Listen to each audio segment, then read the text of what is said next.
त्योहारी सीजन में मिलावटखोर सक्रिय हो गए हैं। मिठाई समेत अन्य खाने पीने की चीजों में जमकर मिलावट की जा रही है।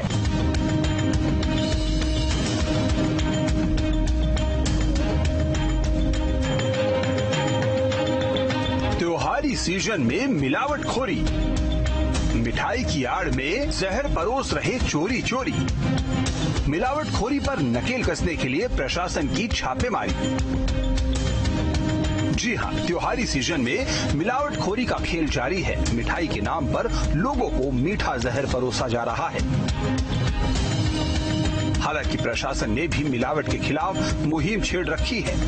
अब आपको सबसे पहले राजधानी भोपाल की तस्वीर दिखाते हैं, जहां नकली मावा बनाने की सूचना मिलने पर एक डेयरी में छापेमारी की गई। इतना ही नहीं, अधिकारी मिठाई की दुकानों पर भी जाकर सैंपलों की जांच कर रहे हैं। आप तस्वीरों में देख सकते हैं कि कैसे मिठाई दुकान में अधिकारी अपने अमले के साथ मौजूद हैं। अगली तस्वीर देवास की है। यहाँ भी खाद्य विभाग की टीम शहर के एक नामी मिठाई दुकान पर पहुंची।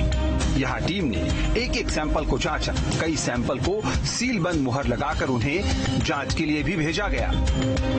अब विदिशा का हाल भी आपको दिखाते हैं। यहाँ खाद्य और औषधि विभाग ने 600 से ज्यादा सैंपल कलेक्ट किए। इसमें कई सैंपल जांच में फेल पाए गए, जिसके बाद कानूनी कार्रवाई भी की गई। मिलावट सिर्फ दूध और मावे में नहीं हो रही, बल्कि तेल में भी बड़ा खेल चल रहा है। इसी कड़ी में इंदौर में दिल्ली से आई टीम ने एक गोदाम में छापा मारा। यहाँ नकली तेल को ब्रांडेड कंपनी के पाउच में पैक कर बेचा जा रहा था। मिलावटखोरी पर नकेल के लिए प्रशासन एक्शन में है। छापेमारी के साथ एक्शन भी लिया जा रहा है, लेकिन मिलावटखोरी से बचने के लिए जागरूकता और असली नकली की पहचान भी जरूरी है। रोशन वैटी, न्यूज़ 8। छत्तीसगढ़ की राजधानी रायपुर में एक सरकारी महाविद्यालय में रंगोली प्रतियोगिता का आयोजन किया गया, जिसमें छात्राओं ने बढ़ चढ़कर हिस्सा लिया। कला एक ऐसी विधा है जिसमें मन की भावनाओं को रंगोली या पेंटिंग के माध्यम से जाहिर करते हैं। रंग व्यक्ति के भाव को आसानी से व्यक्त करते हैं।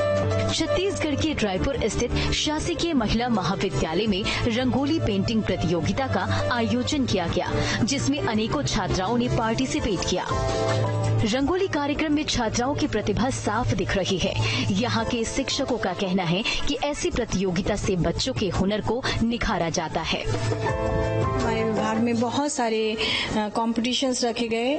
इसका मुख्य जो उद्देश्य है वो युवा उत्सव के दौरान लड़कियों की, छात्राओं की सहभागिता पर हमने बहुत सारे कार्यक्रम कराए, जिसमें हमने on the spot painting, drawing की प्रतियोगिता रखी, जिसमें आप देख सकते हैं कि बहुत सारे बच्चों ने अपने पेंटिंग्स वगैरह बनाई और अपनी सहभागिता दिखाई। तो ललित कला हम लोग को मिला था। ललित कला में पोस्टर, पेंटिंग, कार्टून और रंगोली ये करना था। तो हमने बच्चों को किसी भी थीम पे बांध के रखेंगे तो ज्यादा अच्छा रिजल्ट आता है, ये सोच करके छत्तीसगढ़ का पर्यटन स्थल, हमारा प्यारा छत्तीसगढ़, इस टाइप से टाइटल दे करके, थीम दे करके हमने कंपटीशन कराया है। दीपावली में रंगोली बनाने की परंपरा है, लेकिन कॉलेज में बनी इस रंगोली ने छत्तीसगढ़ को रिप्रेजेंट किया है, जो मन को लुभा रही है। रंगोली प्रतियोगिता में छात्राओं ने अलग अलग रंगों से पूरे छत्तीसगढ़ को जमीन पर ऐसे दर्शाया है, जो संस्कृति से लगाव को बयां करता है। वीडियो जर्नलिस्ट प्रमोद देवांगन के साथ अंकुश शर्मा, न्यूज़ स्टेट मध्य प्रदेश, छत्तीसगढ़।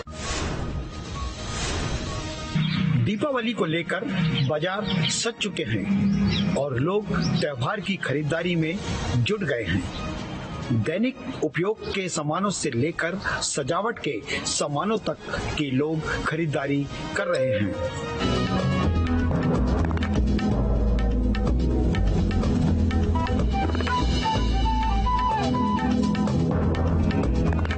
दीपावली को लेकर बाजार पूरी तरह से सज चुके हैं। दुकानों में जबरदस्त रौनक नजर आने लगी है। सराफा से लेकर इलेक्ट्रॉनिक्स और ऑटोमोबाइल सेक्टर में एक सप्ताह पहले से बुकिंग जारी है। धनतेरस पर खरीदारी के लिए बाजारों में भीड़ देखी जा रही है। व्यापारियों के मुताबिक पिछले 2 साल से कोरोना संक्रमण के कारण लोग दुकानों तक नहीं पहुंचे थे, लेकिन इस बार दिवाली को लेकर लोगों में खासा उत्साह है। सजावट के सामानों को लेकर भी बाजारों में लोगों की भीड़ देखी जा रही है। मिट्टी के रंग बिरंगे दिए बाजारों में में उपलब्ध हैं, जो लोगों को अपनी तरफ आकर्षित कर रहे हैं। दीपावली में मुख्य रूप से प्रसाद के रूप में चढ़ाए जाने वाली लाई और बतासे की बिक्री भी तेजी से बढ़ रही है। लाई यानी धान, जो कि मूलतः धान का ही एक रूप है और प्रदेश में प्रमुख अन्न भी माना जाता है।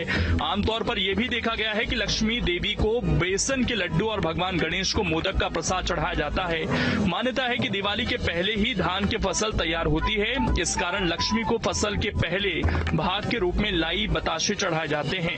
थे उतने अच्छे से मनाए तो उसमें भी थे, लेकिन वो अपने तक सीमित था।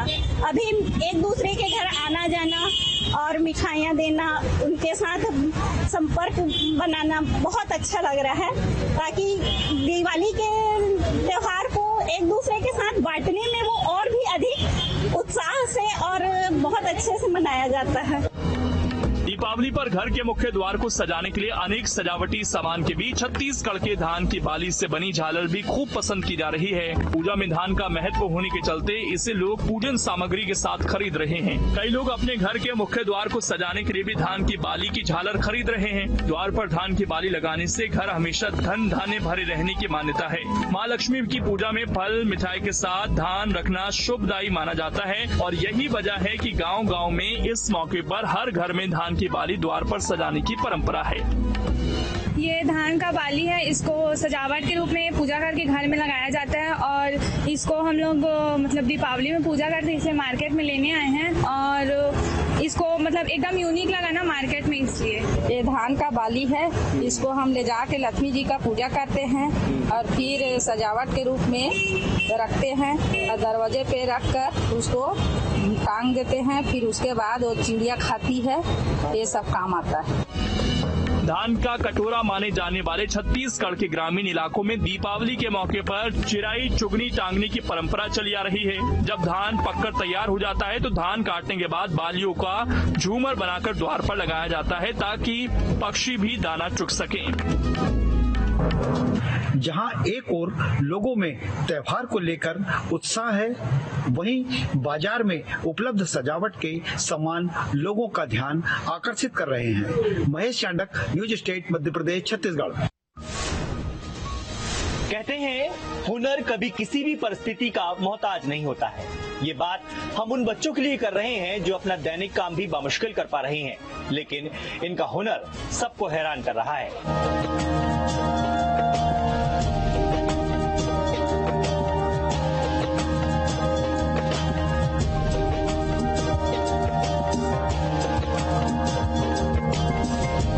टेबल पर सजे ये रंग बिरंगे खूबसूरत दिए किसी कुम्हार ने नहीं बनाए हैं, बल्कि ये दिए उन हाथों ने बनाए हैं जो बमुश्किल अपने रोजमर्रा के कामों को अंजाम दे पाते हैं। जी हाँ, देखने और सुनने में आपको जरूर हैरानी होगी, लेकिन ये खूबसूरत दिए इन मासूम बच्चों ने ही बनाए हैं।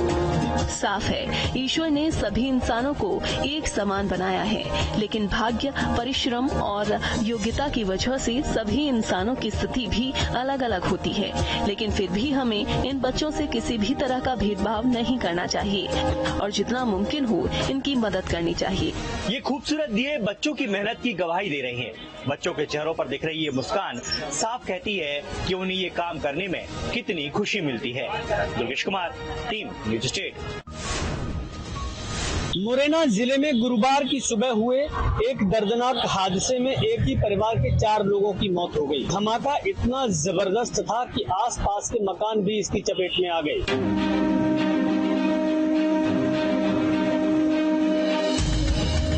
घनी आबादी के बीच पटाखों से हुए हादसों के बाद कुछ दिनों तक पुलिस भले ही सक्रियता दिखाती है, लेकिन समय बीतने के साथ सब कुछ फिर से पुराने ढर्रे पर ही चलने लगता है।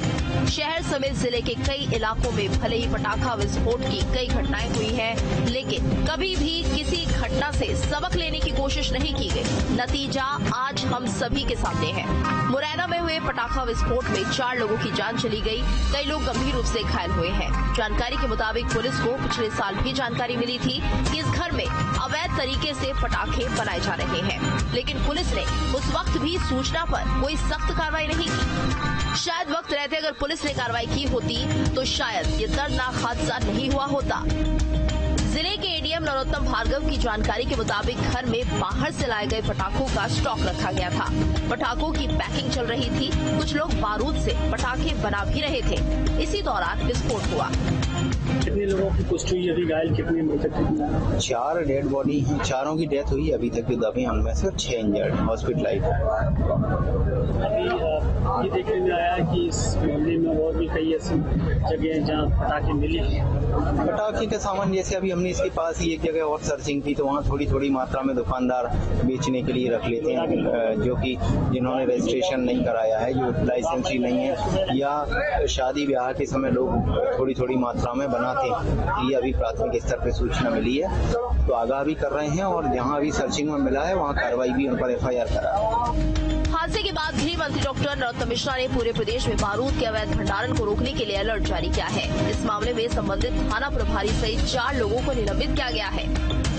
उस बीट के जो थानेदार प्रभारी थे उन्हें निलंबित किया है, हेड कांस्टेबल को निलंबित किया है, आरक्षक को निलंबित किया है। 4 लोग निलंबित कर दिए। जांच में TI SDOP को भी लिया है और पूरे